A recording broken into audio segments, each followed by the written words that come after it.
Hello, everyone joining us, coming in here.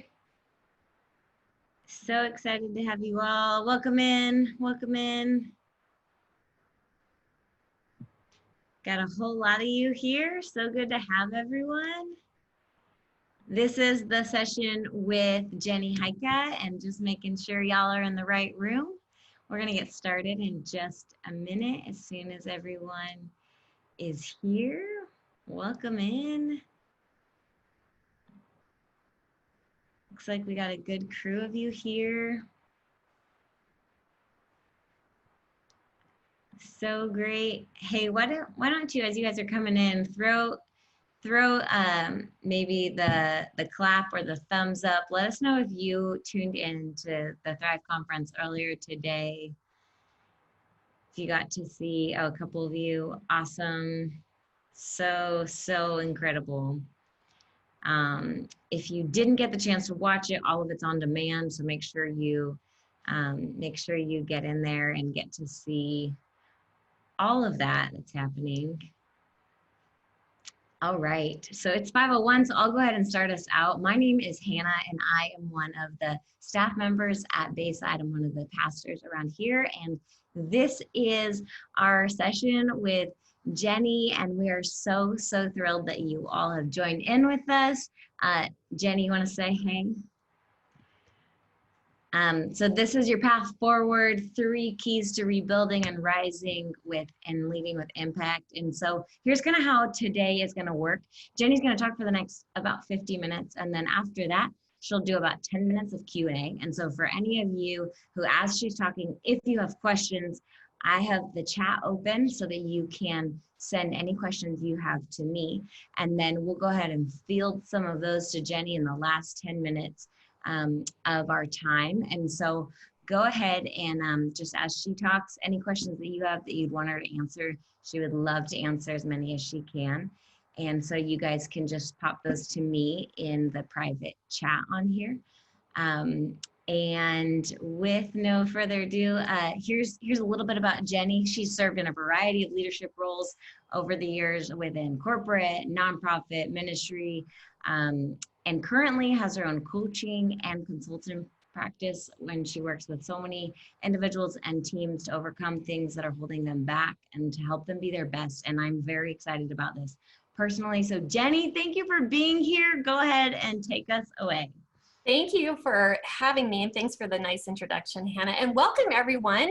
What an awesome day one, what an awesome and powerful day one of Thrive Summit. And I am so excited to be seeing so many people come together from literally all over.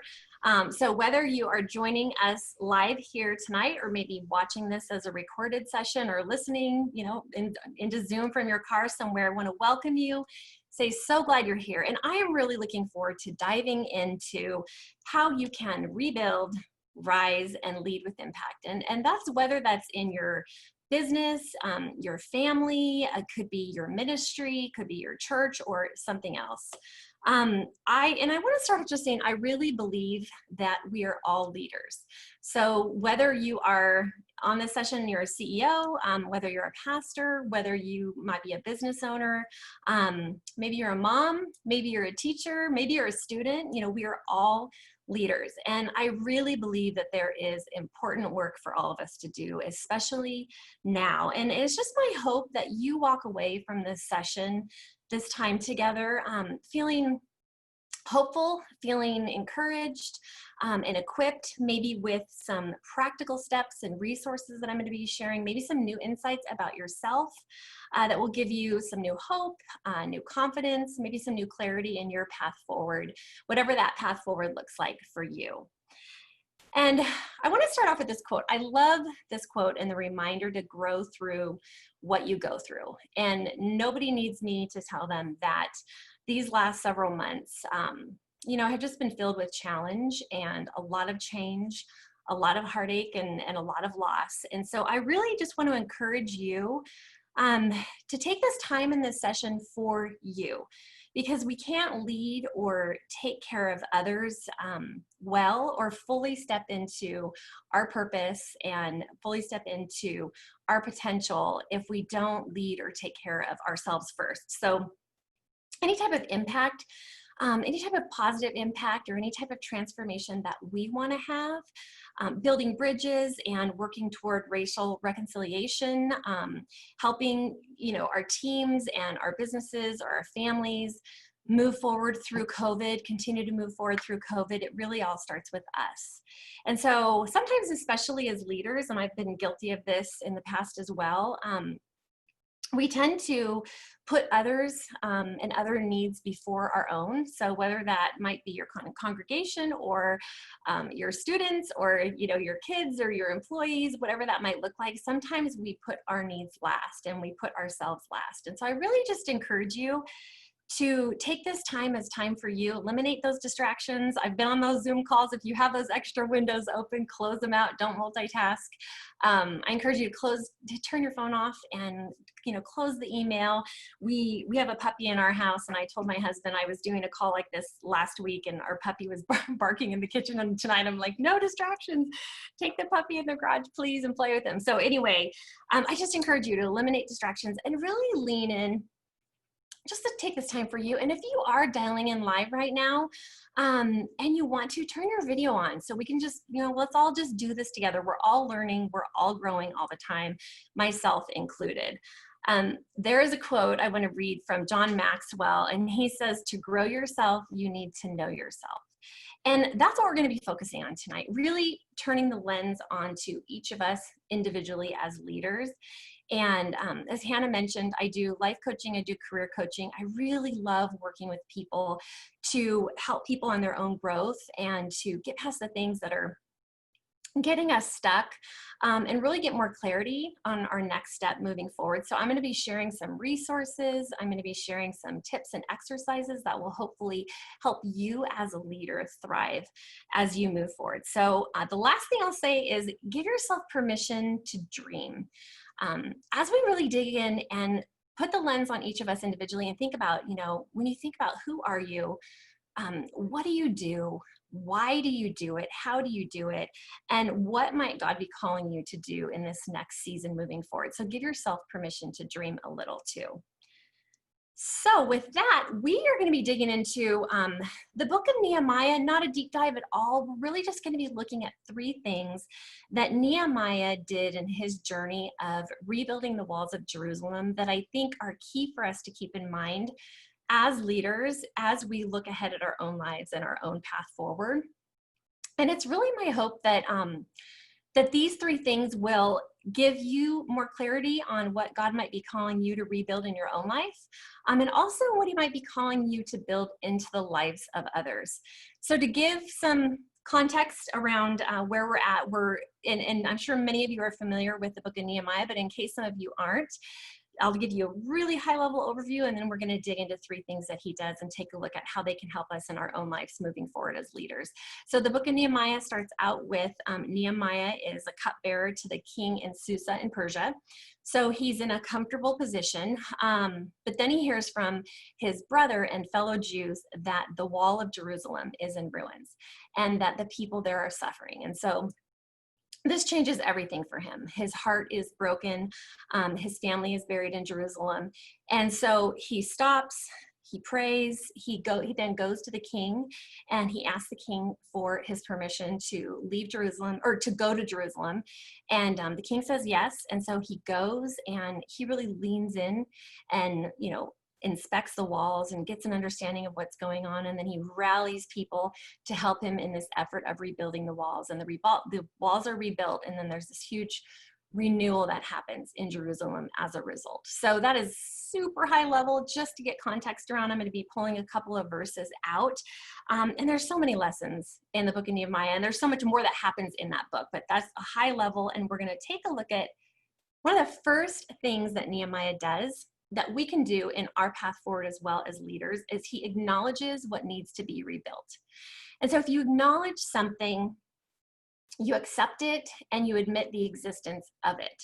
And so when you're acknowledging something, you recognize that it's important, You don't gloss over it. You don't sweep it under the rug.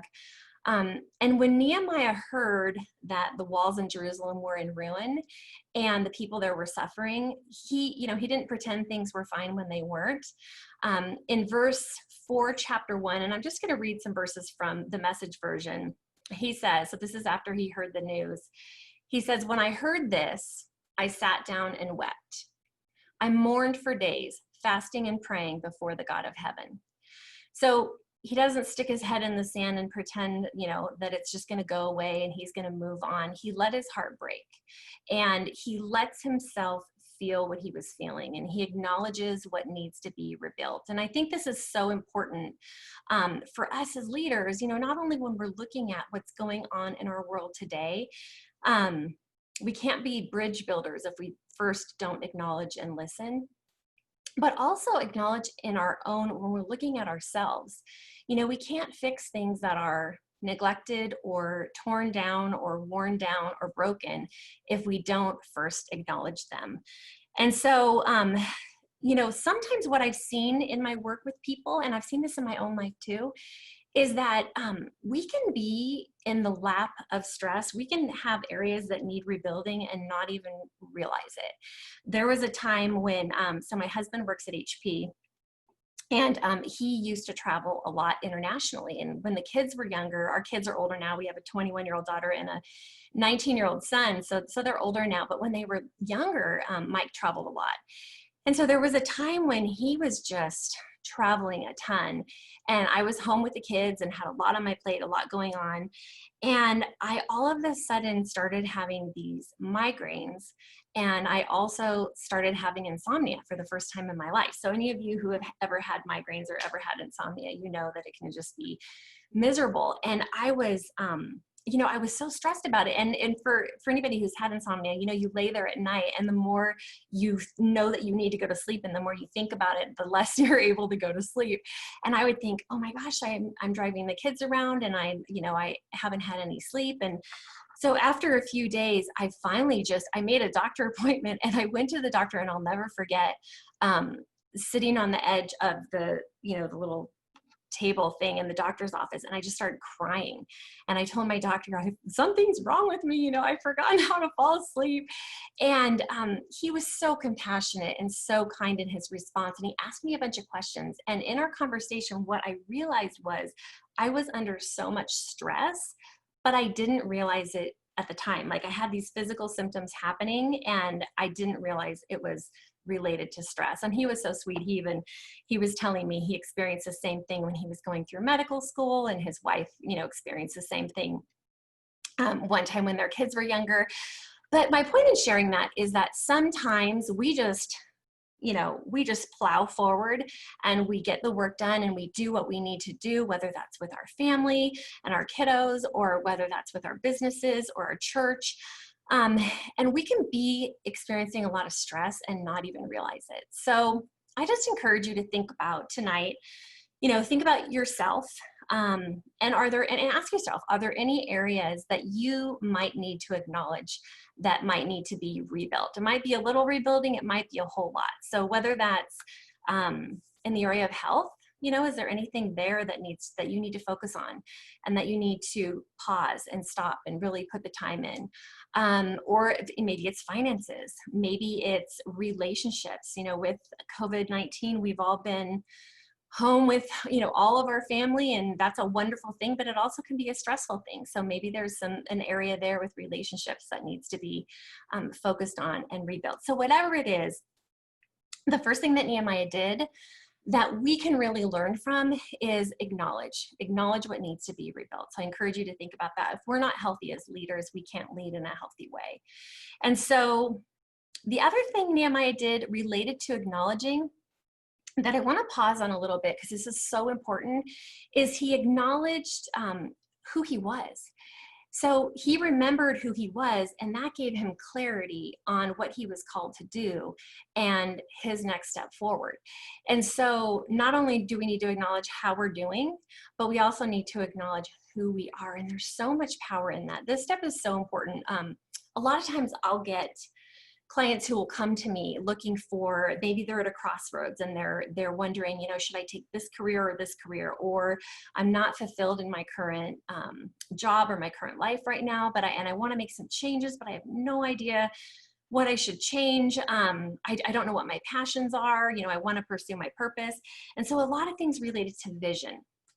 And before we ever start going there and talking about vision and direction and goals, we take a step back and we start here, and we start with who that client is, because this is so important. You know, who we are, who you are, how God wired you, all the unique blend of everything that makes you, you know, from your values to the experiences that you've been through, your gifts, your strengths, all these different things, the unique value that you bring to the table.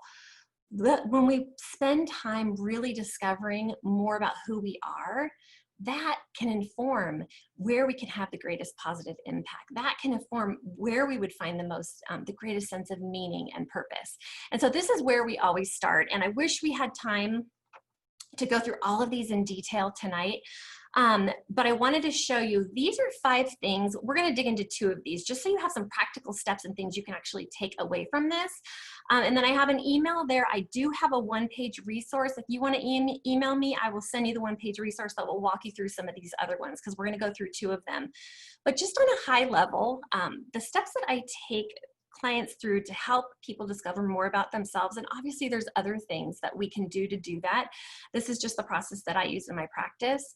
The first one is values. And that's so important to start there, because our values, we're looking at what defines your character. You know, what are your non-negotiables? What are the things that you hold dear to your heart? And it's so important to actually know what those are and to name them, because when we're living out of alignment with our values, that's often when we have the greatest sense of tension and stress. And so that's one of the things. The other thing is strengths. You know, what are your natural talents and gifts? And we're going to spend more time in that, because that's so important. The other is passions. You know, what are the things that light you up? What are the things that when you're doing them, make time fly? And it's important to know what your passions are so you can make time for them. And not only, you know, sometimes we think only like professionally, what am I passionate about professionally? What should I be doing? But I really encourage you to think about personally, what are you passionate about too? Because we're all whole people, right? And so whether that's traveling or cooking or whatever that might be for you, I really encourage you to think about and know and be able to name your passions. And then oftentimes passions is a matter of testing things out and discovering new things that you really enjoy and that really light you up. The other thing that's important, and it's great to help you really get a deeper understanding of yourself, is taking a look at the experiences that you've been through.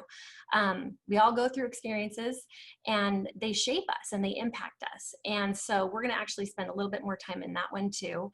And then the last is skills. And this is something where what are the things that differentiate you? The things that specifically you have as skills that you can take and use to match your capabilities with a need in your business or in the world, where you can add value and serve others. So again, this is just 5 things. There's much more than this, but this can help you really take that step back and pause and acknowledge who you are and get a better understanding of yourself.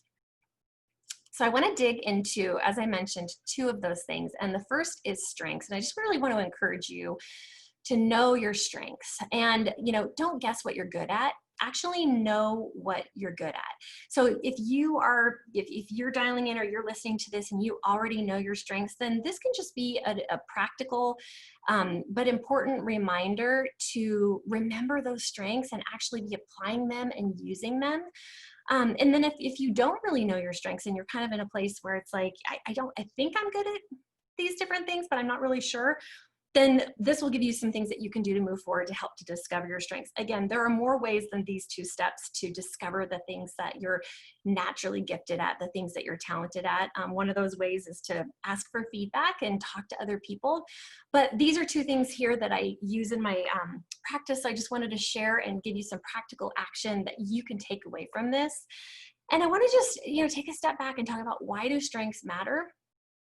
Because when we're looking at really stepping into areas where you can make the greatest impact and really stepping into those areas where you have that sense that you are living your purpose and you are passionate about it. It's typically when you are leaning into how you are innately and naturally wired. And so when we're looking at our strengths, we're looking at the things that you're naturally gifted at. And when you know those, it helps you to excel. It helps you to have a greater impact because you're able to lean into those areas that you can add that unique value that you bring.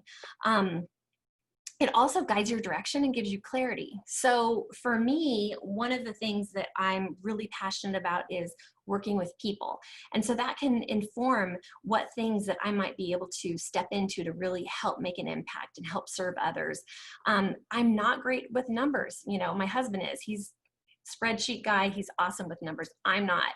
So that's not one of my areas that light me up or that I'm really gifted at. So, you know, that can inform some of the things that I may want to step into or may not want to step into. So when we know our strengths, it helps give us that clarity too.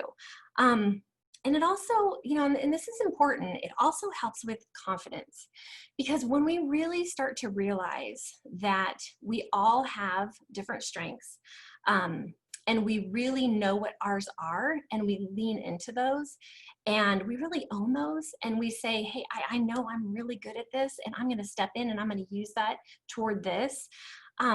It helps with our confidence. It also helps stop with the comparing and the competing, and it helps us to really value the strengths of other people more too, when we realize we are also so gifted differently.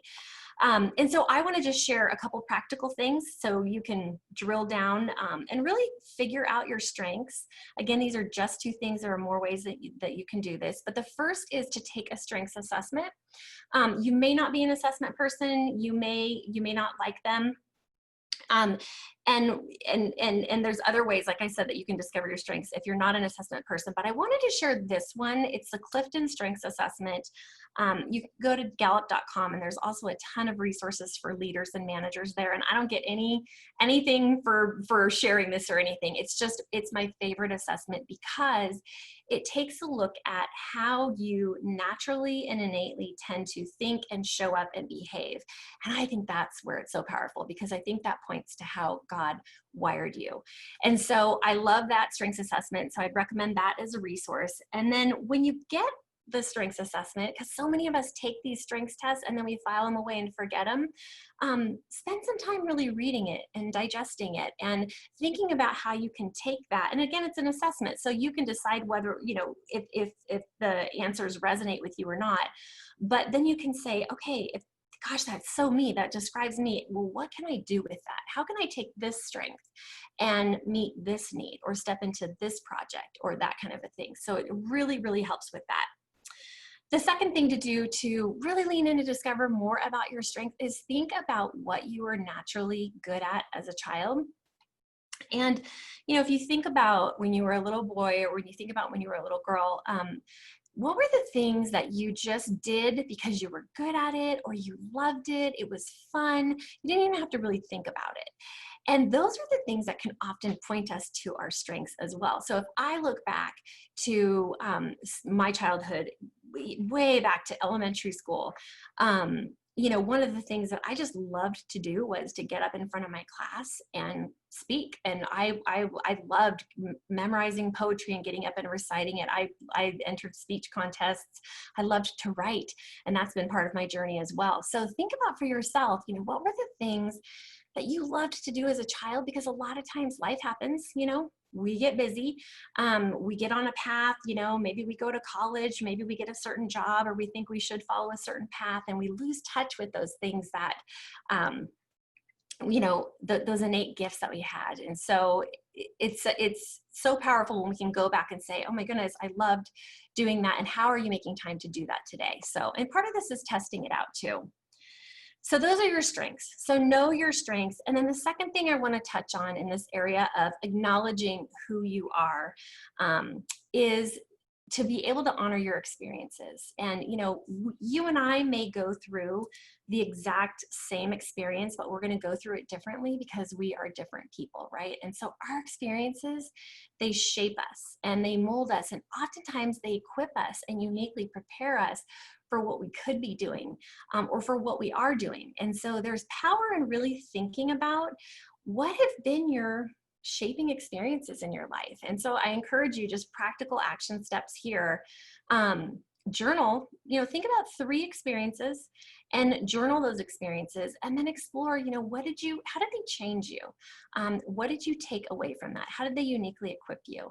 This is actually, out of all of the exercises when I'm working with people that I do, this is the one where I tend to see the most, if we could call them epiphanies or realizations of, wow, I didn't realize how that impacted me, and here's what I want to do with that. And so these can be personal experiences, they can be professional experiences, they can be challenges, they can be successes. For me, one of the experiences that really shaped me was working at a nonprofit that rescued girls out of sex trafficking. And that just really, really fueled my passion even more to help empower and equip women. So in some of the experiences, in some of the people that I've talked with and worked with have been a study abroad was a really pivotal shaping experience, a death of a loved one, a gap year, starting her own business. So a lot of different things. It doesn't have to fit a mold. Just think about and reflect what have been some of your top shaping experiences. And there's a lot of power in going through that exercise. So Nehemiah, the first thing he did was, in his journey of rebuilding, was he acknowledged what needed to be rebuilt, and he acknowledged who he was. He remembered who he was. And the second thing that he does is he speaks what needs to be rebuilt. So chapter 2, verse 17, again from the Message version, he says, face it, we're in a bad way here. Jerusalem is a wreck. Its gates are burned up. He doesn't mince words. He tells it like it is. And then he says, come, let's build the wall of Jerusalem and not live with this disgrace any longer. So he invites others to join in on the rebuilding with him. And look what happens after Nehemiah speaks, after he invites others onto his journey. Verse 18, the people said, we're with you. Let's get started. They rolled up their sleeves, ready for the good work. So here's what I've found to be true. When we speak and when we're real about the areas that may need rebuilding, whether that's something in our past that we might have gone through, whether that's a current struggle that we're going through, challenges we're facing, whether that's dreams that we might have put up on the shelf and forgotten about and we want to get down and pursue maybe for the first time. It could be things in our family or our business. When we are real and we speak the areas that need to be rebuilding, we open the door for others to come into that rebuilding with us, for that we're with you. And I'm not saying we have to tell everyone the areas that need to be rebuilt. And in fact, sometimes it's just that one trusted person. But there is power to being able to be real and to speak and to share what needs to be rebuilt. When both my kiddos went off to college, and Mike and I were empty nesters for the first time. And so my son just finished his freshman year of college. So this was a little over a year ago. It was such an exciting time, but it was such an emotional time. It was like, I felt like I was on a roller coaster. Mike and I would be like, yay, we're empty nesters. And then I would be wandering in my son's closet, just looking at his clothes because he went off to Arizona for college, and I would just be crying. And I was just a hot mess. And so, but I had this group of moms who we meet for Moms in Prayer, it's called, and we meet every Tuesday for prayer. And it was such a relief and such a beautiful thing to be able to gather with these other moms, some who had gone before me in this journey, and just to be real and like, I am a mess. I am so emotional, and just to be able to invite others into that journey with me. There's power in being able to do that. So whatever you might be going through, I really encourage you to speak the areas that need to be rebuilt, because not only is there freedom in doing that, but there's community in doing that as well. There we go. The last thing that I want to say related to this action step of speaking is that just really a reminder that there is power in what you say to yourself, and there's also power in what you say to others about yourself. So part of my professional journey has been as a writer. So I started out writing children's books, and then got into mom blogging when mom blogging was really big, and then wrote a parenting book. But in the beginning, when I first started on my writing journey, I thought you had to be published to call yourself a writer. And so I didn't really tell others what I was doing. I kept it to myself. And to be honest with you, I felt like I wasn't good enough to, like I hadn't earned my stripes. I wasn't published. So I wasn't good enough to say, I'm a writer. So I was just secretly, researching the industry and writing my manuscripts and learning my craft and doing my thing. But then somebody wiser than me said to me, Jenny, you don't have to call yourself, or you don't have to be published to call yourself a writer. And so that gave me courage to start telling other people what I was doing and to start calling myself a writer. And something shifted when I started to do that. I started to take myself more seriously as a writer. I started to feel more confident as a writer. I started to have different conversations with other writers. I ended up going to writing conferences. I had two amazing mentors come alongside me as writers, and doors started to open. And all of that really started with what I was telling myself, and then what I was telling others about myself. So I just really encourage you to think about, as you think about your path ahead, your hopes, your dreams. Maybe there's something new that even just this really difficult season is starting to, brew in you, a new idea or a tug on your heart to get involved in a new area. I encourage you to share that with others, and to really be aware of what, and the self-talk too, that's always a challenge too, is, we tend to be so hard on ourselves. And like I was sharing in the beginning, when I felt like, I wasn't good enough to call myself a writer, to really be aware of what are we saying to ourselves? What are you saying to yourself about yourself? And then what are you telling others? I encourage you to share with others that idea or that hope or that dream. Because there is power in being able to share with others that, that hope that you have for moving forward. And that's when doors really start to open. And again, it's a matter of, that's when you invite others along on your journey too. Okay, so I wanted to just pause here a little bit and talk about how you say things. This is the last point that I want to make on this area of speaking. And really the point of this slide is just to hopefully equip you with some practical tips and information and resources that will help you in your communication moving forward. So the first is just the reminder that you don't have to say it to say it. And I'm sure many of you know this already, but only 7% of our messages is conveyed through our words. So the rest is eye contact, it's whether we use our hands, it's our tone, it's our volume, it's our posture, all of those different things. And there is a great resource.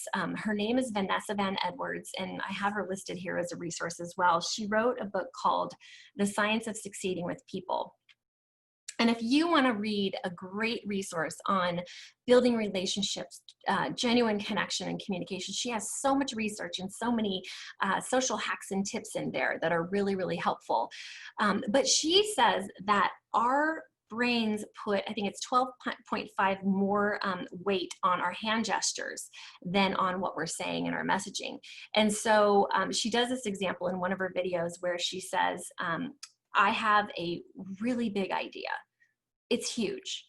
And you can kind of see, like, we're listening to that going, you're saying you have a big idea, but you're saying it's small with your hands. And she also, her organization did a study. I found this so interesting, where they studied TED Talks to understand, you know, why some TED Talks go viral and some don't. And found that the most successful videos contained almost twice as many hand gestures. So 465 compared to 272. So all of that to say that being aware of our hands, and are we using our hands, and what are we doing with our hands? All of these little things are important for us to think about as we're communicating with others, as we're speaking with others. And the second point that I wanted to make here is just the reminder that emotions are contagious. And so there's been so many studies on this, but there was a study done by a woman named Dr. Barbara Wild. And this study found that, so they showed people pictures of happy faces and they showed people pictures of sad faces. And the study found that when people see a smiling, happy face, they actually experienced positive mood changes, and then conversely as well. And so I just share this as a reminder, especially in a time when so many people need hope right now, that how we walk into a room, or the expression on our face, you know, and how we walk into a room with our kids, or, you know, friends, or whatever that might be. Just a reminder that our emotions are contagious and they do affect other people.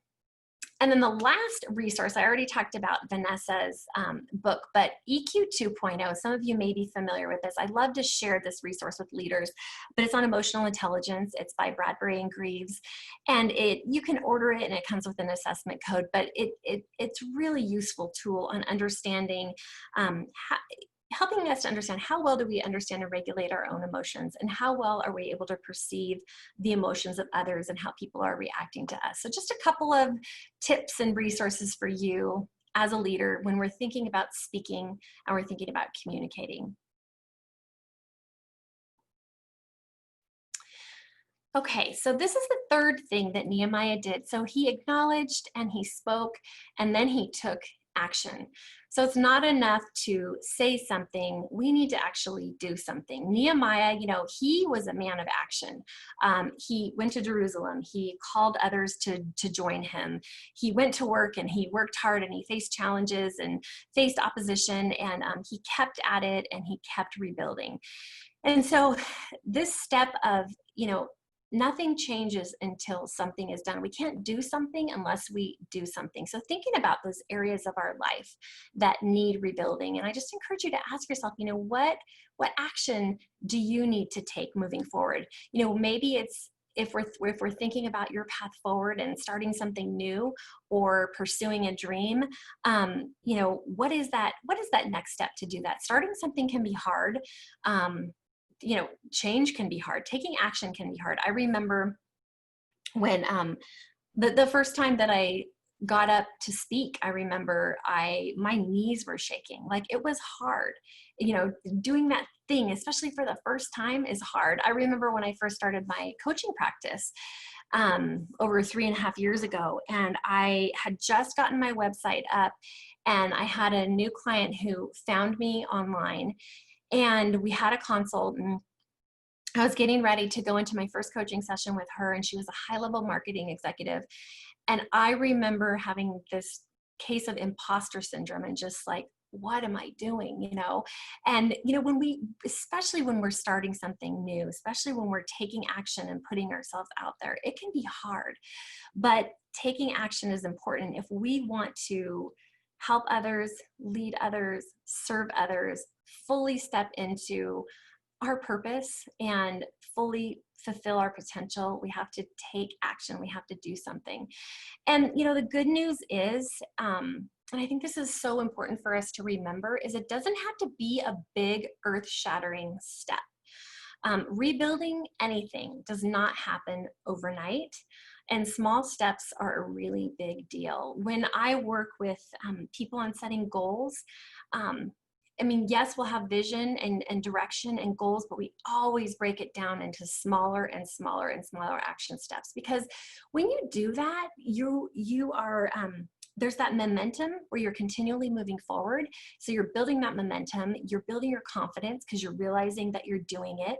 And it's easier to move forward when you're able to be taking those small steps. It's not this huge, monumental, unreachable goal. I love this verse in Zechariah 4:10. Do not despise these small beginnings, for the Lord rejoices to see the work begin. And in Nehemiah, when Nehemiah and the people of Jerusalem started rebuilding the walls, they literally did it in phases. So they started at the gates, then they installed the bolts, then they installed the doors, and it was a step-by-step process. So it was a brick at a time, and a door at a time, and a gate at a time. And repairs were made, piece by piece and section by section. And so I just want to encourage you, when you're thinking about areas that you might want to rebuild or that need rebuilding in your own life, just think about what is that one next small step. It could be, rebuilding starts with maybe it's one counseling appointment. Maybe it's one exercise class. Maybe it's one conversation. Maybe it's an apology. Maybe it's a confession. So I think that, again, just when we break it down into a smaller next step and then celebrate the next steps too, and realize that small steps and small actions are actually a big deal, and they add up to those bigger steps. Many of you may be familiar with James Clear and his book Atomic Habits, but I love this quote from James Clear. He says, every action is a vote for the type of person that you want to become. And so, I think sometimes we get caught up in the results where we have these looming things that we want to accomplish, these big lofty goals, and we get caught up in that, and sometimes it can even become overwhelming. But I love the idea that, every action we take, every small action we take is a vote for the kind of person that we want to become.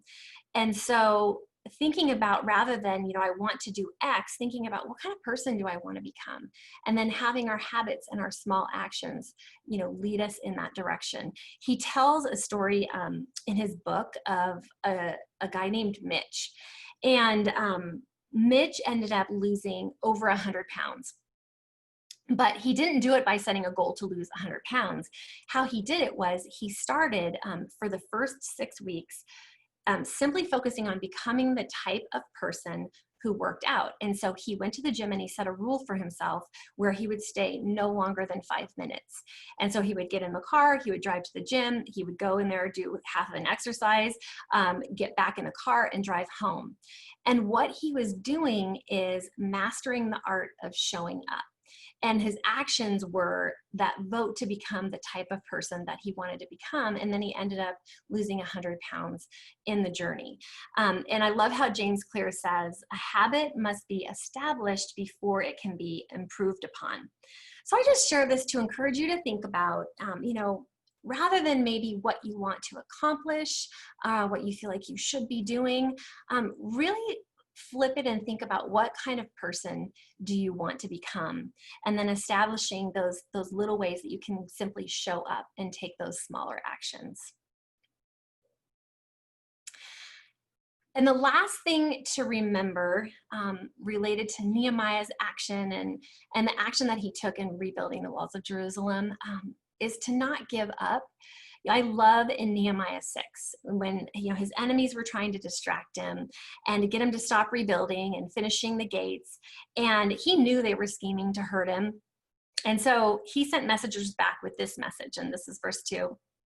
I'm doing a great work. I can't come down. And I just encourage you to remind yourself of that next time you're feeling like, maybe you're frustrated, maybe you're feeling like things aren't changing quickly enough, you're not seeing the results you want, maybe you're just too busy, or you're feeling too tired, or maybe things are getting harder, not easier. And I just really encourage you to remember that verse, I'm doing a great work, I can't come down. I've shared a little bit about my writing journey with you. But I took years, it was several years before I had, between my first submissions to publishers and when I ended up getting my first book contract. And there was so much rejection letter after rejection letter after rejection letter. And, you know, I sometimes think about if I had stopped, and believe me, I was tempted. It wasn't like it was easy. There was tears in there with the rejection letters. Gosh, one time I went and I had a publisher who had my manuscript for almost a year and a half and was seriously considering it. It was an amazing publisher, and I ended up getting a rejection. I remember the kids were little, and I went into the kitchen pantry, closed the door, and just bawled my bawled my eyes out. Don't bug mommy.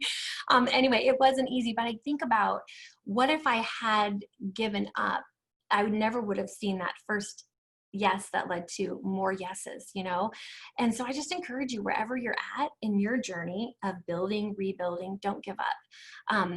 I also want to say what kept me from giving up in that was I read stories about the journeys of other writers who had rejection after rejection after rejection, and then yet were able to get their first book published, and then many more.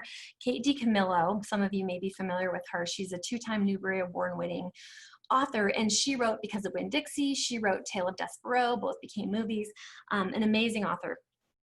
But I remember reading about her journey, and she had, I think it was 473 rejections before she got her first yes. And so I share that to say, you know, these are the journeys of people that kept me from giving up. And that goes back to the importance of speaking, and speaking what we're going through, and being real, and speaking our journeys of rebuilding. Because in order for me to learn of the journeys and the path of other authors facing rejection, they had to share that. And that was what kept me from giving up. So by you sharing what you've gone through, what you're going through, your journey of rebuilding, that can help others with this step of not giving up as well. So I just encourage you, take this verse, Nehemiah 6:2, and write it on a Post-it and put it on your bathroom mirror, and remind yourself, you know, the next time that it gets hard, that you are doing a great work and you can't come down. And I want to close with a story, and then we will open it up for some Q&A. Looks like we're good on time. And this story is just a reminder that there is opportunity all around us to make a positive impact. And this is a personal story of a woman who, she took who she was. She came over to me, she spoke, she took action, and, you know, she really added value in my life and encouraged me in a time when I really needed it. And so this was a time, that's a picture of me and Mike and the kids years ago, but this was right around the time, it was a little earlier than this. But my kiddos were really, really picky eaters around this age. So for any of you who have kids, put up a hand, wave if you've ever had a picky eater, or you were a picky eater. Oh yeah, good. Okay, so not alone. But so they were really, really picky eaters. And I found myself, and my son had a gag reflex, so he was really, really, it was hard to eat things like broccoli and things like that. And so I found myself kind of acquiescing and just, you know, making like quesadillas and pasta with butter and really bland, easy, you know, things that they weren't very picky about. And I would have friends who, like, their kiddos were eating sushi and cherry tomatoes for snacks. And I was like, oh my gosh, I'm failing as a mom. My kids aren't getting the nutrition that they need. And so I finally was like, I gotta do something. And so we ended up starting this thing in our family where one night a week, each of the kids would be like the head cook for that night. And so we would plan the meals on the weekend. I would take them grocery shopping with me, involve them in the process. We would look at our schedule, and in between, you know, swim team and soccer and cheer and all that other stuff, we'd pick the nights. And then they would pull the chair up to the kitchen island, and then they would cook with me on that night. And it ended up really working. Like, they ended up eating things that they never would have eaten had I just, you know, whipped it up and put it in front of them. But the thing is it was a whole lot of work. I mean, it was a lot of effort. It was planning on the weekends. And I'm like a terrible meal planner. So it was that planning on the weekends, longer trips to the grocery store, because it wasn't just me buzzing around, and messier kitchen on the nights that they cooked. And so we did this for a while. And after a while, I was just feeling kind of the weight of it, like, oh, is this really worth it? And then, so one Sunday, Mike and I and the kids, we went to Starbucks after church. And the plan was we were going to look through our cookbooks. And this was before Pinterest. So we actually had physical cookbooks. And then we were going to go to the grocery store afterwards. And so we're sitting there, and Mike and I sat at a table, and we're having our coffee, and the kids were at the table right next to us. We pulled them together, and they were having their hot chocolate, and they were looking through the recipe books, just, you know, flipping the pages and deciding and deciding and deciding. And then finally, you know, they picked the meals that they wanted. And they're like, oh, this one, Mom. And so I was like, oh, wow, you know, good job, guys. That looks so tasty. And then I'm looking at the, you know, the ingredients list, and I'm like inside like groaning because it's like, oh, I don't have coriander. And, you know, it's just like all the things that you don't have. And, but that is when this woman who had been sitting at the table next to us got up and came over to us. And she came up next to me, and she put her hand on my back, and she rubbed my back, and she says, you are a really good mom. And I was surprised, and I said, oh, thanks. And she said, is this something you do all the time with the cookbooks? And so I told her, you know, I didn't know she had been watching us. I told her, you know, what we were doing and why we were doing it. And she, you know, she nods, and she rubs my back again, and she says, you are a really good mom.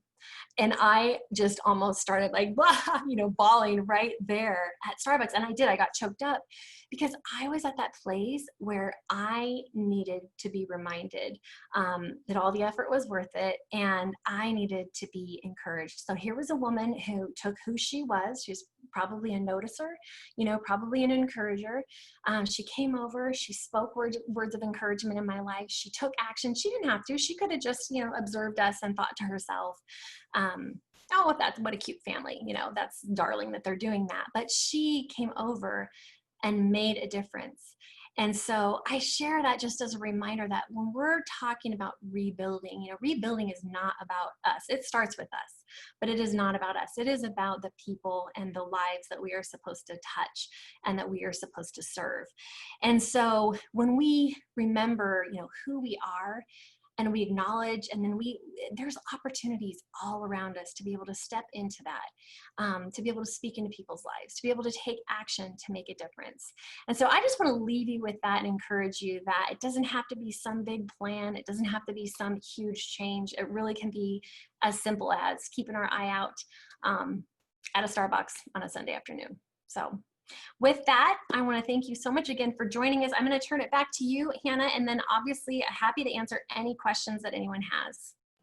Oh my goodness. Thank you, Genny. Holy cow. That was just so incredible. Can we give Genny some clap reactions? Yeah, just to encourage you. Thank you. Honestly. No, Genny, I've just been getting a bunch of messages of people being like, this is so good. So seriously. So a couple questions that have rolled in that I would love for you to tackle. Yeah. Here's the first one. Someone said, sometimes we overlook our strengths and skills because they're almost invisible because we're used to them. How do we think through that? Yes, thank you for that question. That is such a good question. I think the very first thing is to remind yourself what those strengths are, and don't discount them. A lot of times too, we think like maybe the louder strengths are better than maybe quieter strengths, or we diminish our own strengths. And so I really encourage you to just take a step back and think about, what are my strengths? Even if it's a simple exercise of just opening up a journal, writing them down, remembering them, seeing them in front of you. There's something about writing it down and seeing it in front of you. And then ask yourself, how can I use these? Because that's the other thing. We're busy. We're all busy. We take these assessments, or we spend time, you know, really remembering and appreciating our strengths. And then guess what? The next thing happens, and we're caught in the whirlwind, and we're moving on. So we really have to connect the dots and say, these are my strengths. You know, this is how I'm wired. These are my natural talents and gifts. And then say, what am I going to do with that? So just a concrete example for me, and I'll use some strengths from this goes back to the assessment, but this doesn't have to be strengths from an assessment, but my top 3 strengths from the Gallup Strengths Assessment are futuristic, positivity, and activator. all that means is I spend a lot of time envisioning the future. It's a very strategic strength. Positivity, I'm a glass half full type of person. An activator, I don't like to sit and think a lot about things. I like to move into action quickly. So what do I do with those? How can I harness those in my coaching practice? I can help clients envision a better version of themselves in the future. I can be positive and cheer them on along the way, and I can help them set action and goals to help them get there. So connecting the dots between your strengths and what you can do with them, and the more you use your strengths, the stronger they get. So there's power in leaning into your strengths. Don't be focusing on your weakness and buying books and podcasts and all these things to try to improve on what you feel you're weak at. Shift your attention to your strengths and invest in that and see what happens. It's such a powerful thing when we do that. Long answer to the question, but such a great question. No, that was a great answer. Okay, so kind of an addition to that question. So what does this look like for rebuilding the personal life versus the professional? Yeah, that's a great question too. And to be honest with you, they're so connected. And that's why even back when I talked about passions, a lot of times we want to compartmentalize professionally and just, what do I focus on professionally? But we're whole people. And I think they're so integrated, and it's important to look at it together. So we might say, I have a personal thing in my life that I need to rebuild, but that is an area that will overflow into our professional life, even if it's nothing to do with our professional area. So I really just encourage you to think about it as you're a whole person, and to take more of a holistic approach, not necessarily drawing a line in the sand. Certainly you can set goals in different areas. Certainly you can focus on different things. But when we're talking about rebuilding and we're talking about pausing and putting attention into something, I feel like any of the work we do, it overflows into all areas of our life. So good. That's so good. Okay, here's another one. What are some of your suggestions on how to uncover our values? Yeah, great question. And I will point you to a resource. Brene Brown has a free download online. If you Google Brene Brown values list, it's a list of all kinds of different values, and you can just start there reading it and see what resonates with you. And I always encourage people, try to narrow it down to 3 or 5 values. I'm going to give you an example. When I was going through the process of really narrowing down my values, some of the first things that popped out for me was I was like, oh gosh, family and friendship and community. But and those are all on the values list, and you don't have to use that particular values list. But again, it's things that you hold dear to your heart, things that define your character, your non-negotiables. When I was trying to narrow my list down, what I realized was at the heart of all of those was the value of connection. If I'm in a friendship and I do not feel a connection, I feel there's something out of alignment. If I'm not spending time with my family and connecting with them, something's out of alignment. My community, connection to my community. So for me, I was able to say, okay, one of my top core values is connection. And you go through the process of really drilling it down. And by the way, it's not a one-time sit down in 30 minutes and do it. That took me, oh gosh, that took me a couple months to really narrow that down and get to that point. So good. I'm going to open up the chat to be public just for the last couple minutes here, if anyone does want to say anything. So while I do that, the other question here is, how do you advise acknowledging, speaking, and taking action as a leader whose team consists of mainly emotionally unhealthy team members who are also very young professionals? Yeah, wow, that's a great question. It starts with us. And it starts with us leading by example too. And there's so much to be said about that. Obviously, team dynamics, that's actually another area that I work with teams on. Team dynamics, relationships can be so complicated. And there's so many different things that we can do to improve team dynamics. But I think the way that I would answer that is it really starts with us.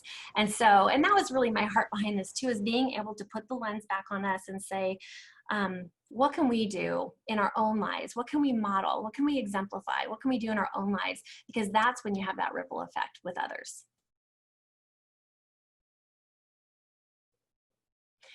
Hannah, you're on mute. Sorry. 100th Zoom call. It's okay. Okay, so one person asked this really specific question, but asking what strategies or ideas would you recommend to become a youth pastor? So I know that's a very specific one, but anything you would say to that? Yeah, gosh, you know what? I'm not super familiar with that path, but what I would say, and I'm generalizing this a little bit, is one of the first things that I would do is talk to other youth pastors. So whenever you're looking at a path or you're considering something, I think one of the most valuable things we can do is pick up the phone and call others, see if you can buy somebody a cup of coffee, go meet with them, have a Zoom meeting, and just have questions prepared ahead of time, things that you're genuinely wondering. And I think that's one of the best ways to be able to start the research process, to start evaluating a path that you might want to go down, whatever that is, whether it's a youth pastor or something else. So good. So good. Okay. I know we're kind of running out of time, but here's one more question. How do you stay goal and action oriented while staying in the moment and enjoying yourself too? Oh, wow. Such a great question. I think one of the first things I would say back to enjoying in the moment is know your passions and be making time for your passions in your life. So make sure that you know the things that you enjoy and make time to do that, because that is a huge counterbalance to stress and structure and some of the pressure we put on ourselves with goals. That being said, balancing that with goals, and goals looks different for different people. So I have like goal templates, and sometimes it helps to write everything down. Sometimes it's more valuable for some to look at the 5-year vision, and that's something that's more bigger picture. So I think that can look a little bit different. But I would say, if you're wanting to work on goals and action, find some tools that work for you. And I would also say be writing them down, but the very key thing when it comes to goals is revisit. So you can't just, in January, New Year's, write everything down and then not revisit it. I have an appointment on my calendar literally every Monday. I could show it to you on my phone that says goals. And I do a review on, okay, where am I at? What am I moving toward? Do I need to shift priorities? And it's so helpful to continue to check in. But to the point of balance, know your passions and make time to have fun too. This question is so good. So if you're up for it. Yeah. The question is, what suggestions do you have on overcoming the imposter syndrome that you mentioned? Well, here's what I did. Dear Jesus, help me. And that's the truth. And then you just do it. You just do it. And I will tell you, sometimes when we feel a lot of fear, that's a very thing that we are supposed to be stepping into, and we cannot let that fear stop us. And so for me, it literally was a desperate prayer. Lord help me. And I went into that first coaching session, and what happened was the nerves went away. And what happened was I realized I'm stepping into my sweet spot. All of my experiences, all of my everything from career path and experiences over the years have prepared me for that time and for what I'm doing now. But I never would have sensed that or known that had I not actually stepped into it and done it. So I would say, just do it. Push past the fear. Pray. Say a desperate prayer. He answers. So good. Seriously, Genny, this has been absolutely amazing. People are asking, hey, if they want the resources you mentioned, what's the best way for them to get that? Just email me at contact@herteamsuccess.com. You could just go to my website, herteamsuccess.com, and there's a form there as well. And just write resources in the subject and I'll shoot it back to you. Or if you have questions, ask me any questions. Happy to help. And then the other question people have asked is if this PDF of your slides is available at all to them also. Oh, I hadn't thought of that, but I can make that available through Thrive. Yes. So I'll talk to you about that, Hannah. So great. Well, everyone else here, we just want to say thank you. Can we let's give some thanks to Genny for being here, giving her time. Thank you all. her website is here, and this video has been recorded. It will be uploaded and posted on the Thrive Conference website tomorrow so that anyone can watch it. But thank you so much, Genny. This was Yeah. awesome. Thank you for having me, and thank you all for giving of your time this evening. It's so great to see all of you. So thank you so much. So good. Thank you, everyone.